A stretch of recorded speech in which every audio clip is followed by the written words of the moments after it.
हम समास के प्रकार जानेंगे। समास के कितने प्रकार हैं? 6 प्रकार हैं। अव्ययीभाव समास, बहुब्रीहि समास, द्विगु समास, कर्मधारय समास, द्वंद्व समास, तत्पुरुष समास। कितने प्रकार हैं? समास के 6 प्रकार हैं। पहला कौन सा? अव्ययीभाव समास। तो अव्ययीभाव समास क्या कहलाता है? इस समास में पहला पद अव्यय अर्थात अविकारी। अविकारी शब्द क्या कहलाते हैं? जो लिंग वचन के अनुसार बदलते नहीं है, जैसे रहते हैं वैसे ही रहते हैं, वो शब्द कहलाते हैं अविकारी शब्द। और इनका पहला पद क्या होता है? उपसर्ग। जैसे कि हम उदाहरण में देखेंगे, पहला क्या है? आजीवन। इसका समास विग्रह क्या होगा? जीवन भर। इसका पहला पद क्या कहलाएगा? आ। तो ये कौन सा शब्द है? अविकारी शब्द है। और ये उपसर्ग ही है। जीवन के पहले क्या लगा दिया हमने? आ उपसर्ग लगाया, तो ये पूरा पद क्या बन गया? आजीवन। तो अव्ययीभाव समास की पहचान क्या है? कि इसका पहला पद अविकारी होता है और पहला पद किससे बनता है? उपसर्ग से होता है। तो जैसे कि दिया है यथा शक्ति, शक्ति के अनुसार। इसका अर्थ होता है शक्ति के अनुसार। ये एक समस्त पद है और ये इसका विग्रह है। यथा शक्ति में यथा कौन सा शब्द कहलाएगा? पूर्व पद। और शक्ति क्या कहलाएगा? उत्तर पद। और इसका समास विग्रह क्या है? शक्ति के अनुसार। मतलब क्या है? जिस भी शब्द का पहला पद क्या हो? उपसर्ग हो या अविकारी शब्द हो, वो कौन सा समास कहलाता है? अव्ययीभाव समास। और इसकी मुख्य पहचान क्या है? पहला पद जो होता है वो प्रधान होता है। प्रधान मतलब जैसे कि आप बोल रहे हैं कि आजीवन, जीवन भर, जीवन भर। पहला शब्द क्या हुआ? आजीवन। तो आपका मुख्य जो ध्यान जाएगा वो कहाँ पर जाएगा? आ। और जैसे कि दूसरा दिया यथा शक्ति, शक्ति तो है दूसरा पद। यथा मतलब क्या होता है? यथा का मतलब क्या होता है? के अनुसार। तो शक्ति के अनुसार आपका मुख्य ध्यान कहाँ जा रहा है? के अनुसार। तो अव्ययीभाव समास की ये पहचान है कि पहला पद अविकारी होगा और उपसर्ग से बनता है।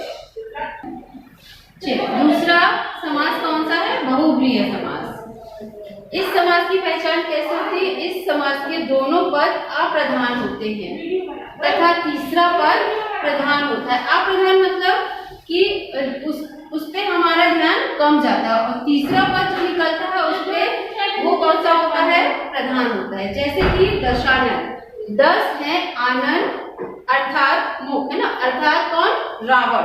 तो आपका ध्यान कहाँ पे जा रहा है? दशानन जैसे ही हम बोलेंगे आपके मन में कौन याद आता है? किसकी छवि निकलती है?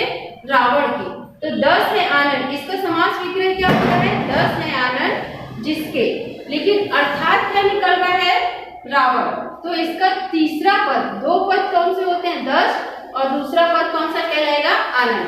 पूर्व पद 10 कहलाएगा, उत्तर पद आनंद। लेकिन इसका तीसरा पद भी निकल रहा है जो हम अर्थात के रूप में देखते हैं, अर्थात रावण। इसी प्रकार आप देखेंगे गजानन, गज के समान मुख अर्थात गणेश जी। तो गज पूर्व पद कहलाता है, आनंद उत्तर पद कहलाता है। लेकिन इसका तीसरा पद भी निकलता है अर्थात के रूप में, जैसे कि गणेश जी। चतुर्भुज, 4 भुजाएं हैं जिनकी अर्थात विष्णु। तो बहुब्रीहि समास का मतलब क्या कहलाता है? कि दोनों पद क्या होते हैं? अप्रधान तथा इसका तीसरा पद प्रधान होता है जो अर्थात के रूप में निकलता है। इसको हम कौन सा समास कहते हैं? बहुब्रीहि समास। तीसरा समास है द्विगु समास। द्विगु समास की पहचान क्या है? इसका पहला पद संख्यावाची तथा विशेषण होता है और दूसरा पद विशेष से होता है। विशेषण और विशेष से आप जानते हैं, विशेषण मतलब विशेषता बताने वाले शब्द, और विशेष से क्या कहलाएगा? जिसकी विशेषता बताई जा रही है उसको क्या कहते हैं? विशेष।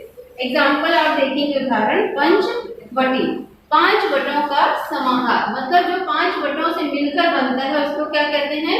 पंचवटी। आप इसमें देख रहे हैं पहला जो पद है वो क्या है? 5, मतलब संख्यावाची है, ये नंबर में दिया हो। तो पहला पद हमारे द्विगु समास की पहचान क्या है? कि पहला पद जो होगा वो कैसा होगा, संख्यावाची होगा। तो पंचवटी मतलब 5 वटों का समाहार। और इसका दूसरा क्या है, विशेषण और विशेष होगी। तो ये वट जो है उनकी विशेषता बता रहे थे, वो कितने हैं, 5। तो 5 क्या होगा, विशेषण कहलाएगा।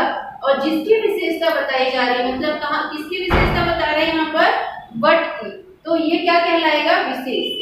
वैसे दूसरा भी देखेंगे, चौराहा। चौराहा मतलब 4 राहों का समाहार, 4 रास्ताएं, जहाँ पे 4 रास्ताएं मिलती है उसको हम क्या कहते हैं, चौराहा। तो रास्ता कैसी है, किस रास्ते से मिलकर बन रहा है चौराहा, 4 रास्तों से। तो 4 क्या होगा, विशेषण। और राह किसकी विशेषता बताई जा रही है, राह की, रास्ते की। तो ये इसमें क्या हमको दिख रहा है कि ये पहला जो पद है वो संख्यावाची भी है और विशेषण भी है, और इसका जो दूसरा पद है वो कैसा है, विशेष है, जिसकी हम विशेषता बता रहे हैं। ऐसे देखिए, नवग्रह मतलब 9 ग्रहों का समाहार। ग्रह कितने हैं, 9, मतलब ग्रह की क्या बताई जा रही है यहाँ पर, विशेषता। तो विशेषण कहलाता है, पहला वाला पद क्या कहलाएगा, विशेषण। और किसकी विशेषता बताई जा रही है, ग्रह की, तो विशेष कहलाएगा। और नव क्या कहलाएगा, मतलब 9 ग्रहों का समाहार। तो पहला पद क्या हो गया, संख्यावाची भी है और विशेषण भी है। तो द्विगु समास की पहचान कैसे करेंगे कि पहला पद संख्यावाची और कैसा होना चाहिए, विशेषण, और दूसरा पद कैसा होना चाहिए, विशेष। इसका चौथा समास कौन सा है, द्वंद्व समास। द्वंद्व